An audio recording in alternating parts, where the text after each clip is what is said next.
4 மாநிலங்களில் 7 பகுதிகளில் காற்றுத்தரம் ஆரோக்கியமற்றது. மலேசிய வளிமண்டல காற்றுத்தர மேலாண்மை அமைப்பு தகவல். நாட்டில் காற்று மாசுபாடு மீண்டும் தீவிரமடைந்து வருவதை உணர்த்தும் வகையில் 4 மாநிலங்களில் உள்ள 7 முக்கிய பகுதிகளில் காற்றின் தரம் இன்று காலை ஆரோக்கியமற்ற நிலையை எட்டியுள்ளதாக மலேசிய வளிமண்டல காற்று தர மேலாண்மை அமைப்பு எச்சரித்துள்ளது. சரவா மாநிலத்தில் நிலைமை மிகவும் கவலைக்கிடமாக மாறி வருகிறது. அங்குள்ள செரியான் பகுதி 194 புள்ளிகளை பதிவு செய்து மிகவும் ஆரோக்கியமற்ற நிலையை எட்ட வெறும் சில புள்ளிகள் மட்டுமே தூரத்தில் உள்ளது.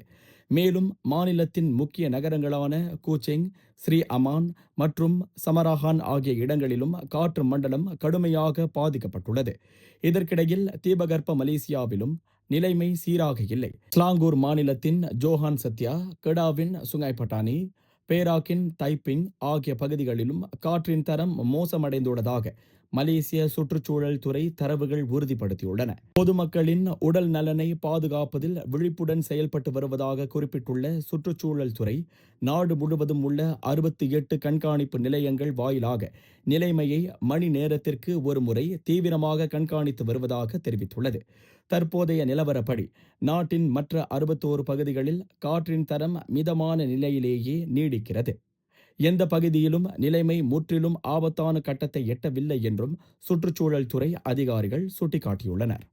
இந்த செய்தியை பெருமையுடன் வழங்குவது தரமும் சுவையும் நிறைந்த மை மாமாஸ் பப்படம்ஸ்.